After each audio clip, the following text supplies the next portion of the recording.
Welcome to Legal Marketing Happy Hour. Hey everyone, welcome back to an all-new episode of Legal Marketing Happy Hour. I am your host, Mike Leon. Today's episode, we're joined again by Cristie Reed, a senior SEO strategist over at Above the Bar Marketing. Cristie brings more than 2 decades of experience studying how people make decisions online, and she's helped countless law firms understand not just where clients find them, but why those clients have been choosing them, especially over another firm. Today's episode, we're going to be looking at something that matters more than ever in 2025, and that's the psychology behind how clients decide who to hire. From trust signals, emotional triggers, to the way people evaluate credibility in a digital age, Cristie's here to break it all down and what it all means. Cristie, it's good to see you as always. When you look at people and how the people choose a law firm today, what's changed the most about the decision-making process compared to, let's say, just a few years ago? So what's changed recently, just for people choosing law firms, I would say traditional channels are still relevant, but the adoption of the digital channels just continues to grow. And it's more often based on the premise of just people are on the go, and they're looking for convenience, whether it's being able to look and research online while they're waiting in line, or they want late night chat options. So I would just say just more emphasis in digital availability, to be able to find their services and products online. I mentioned in the intro about the emotional side of this, right? So what do firms often misunderstand about the emotional side of a person's search? Maybe things like reassurance, the safety part of feeling, understood. So I would say that basic needs still apply, for a consumer looking for an attorney. Maybe they've had a serious accident, so getting back to normal as quickly as possible, getting the funds that they need to pay their bills, or if they've had some sort of false accusation, they want their reputation repaired, then they want it to go away. Or maybe it's just a painful divorce; they don't really want to rehash it. They want somebody that's going to be compassionate, in a time where they're really sensitive. So, those types of things are something that a client seeking out an attorney would be drawn to or would be looking for in today's market. Cristie, how do some small cues, whether let's say it's tone, clarity, how the firm explains its services, how does that influence whether a potential client feels confident enough to take the next step with that firm?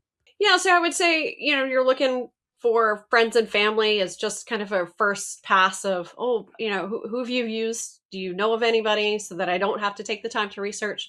But if I have to go that next step, I'm probably going to look online, do a couple searches, see what comes up, research their website, look at their reviews, see that they have, really good, trustworthy brand. They look friendly enough that I'd even want to interact with, or if it's something that I want them to be really intense, I'd want somebody, coming across as being very put together, and, like just somebody that's just going to kill it in court if that's something, based off of the needs of the services that I have. So I would say that that would be something that a consumer would be looking for in an attorney or a law firm. Let's go back to what you said about some with reviews, because obviously there's a star rating and then there's people actually leaving reviews. So in your experience, what patterns do you see in how people interpret reviews that are left on firms? Looking online, you're going to see map listings, and Google will display a number of firms, and you can just see that just look from looking on your phone or on a desktop. I'm going to look at, how they compare to competitors. The star rating is important, but I'm going to want to know, how many reviews do they have out there? Are they new? Are they established business? And, if I have any questions and just deciding factor, I'm going to comb through those comments and, see experiences from what we would hope would be consumers. Sometimes there's some spam online, and you'd have to filter that out just as a consumer, but you're going to want to see, were they friendly? Did they handle the case? Were they happy? Would they refer them out? Would they be a client again? Those types of things will really resonate in the comments. There's often a gap between what attorneys think clients care about and then what clients actually notice. So from your experience in doing this, where does that gap show up the most? Yeah, I would say the gap that attorneys would think, is that sometimes urgency of getting back to a client may not be as important. I think it might depend on the different practice areas that are out there, depending on uh, somebody that might be a little bit anxious and wants an answer, and if a firm doesn't get back to them quick enough, then they're on to the next researching and other things. They may not realize that they want a connection and not necessarily treat it as more or less a billable transactional um, transaction where it's just a service that they're providing, and don't really have enough time, or they don't really take the time to listen to their problems, and it just comes off a little bit more transactional. In some cases that might be something that a client is looking for, but more often than not they're just looking for that connection. Cristie, can you walk us through maybe a moment where everything we've talked about with respect to the client's psychology and the understanding of that changed the way a firm that you were working with presented itself? And what's the difference it made in the engagement or the conversions? Yeah, I would say, just piggyback off of what I've said earlier, firms that can again come across as more of a human, especially in the world today where it's becoming more AI, having that human touch. I've seen some firms that have taken pictures with their dog in their profile photo, or they've offered some personal touches in the lobby of maybe some water or dog treats. Just kind of helps them humanize the whole process, and make it just feel a little bit more at home, especially when somebody might not feel that way just given their circumstances. So, Cristie, for the firm that's out there listening to you right now and they want to align their marketing with how clients are truly making decisions now, what's a practical starting point you would recommend for them that kind of brings that clarity without overhauling everything all at once?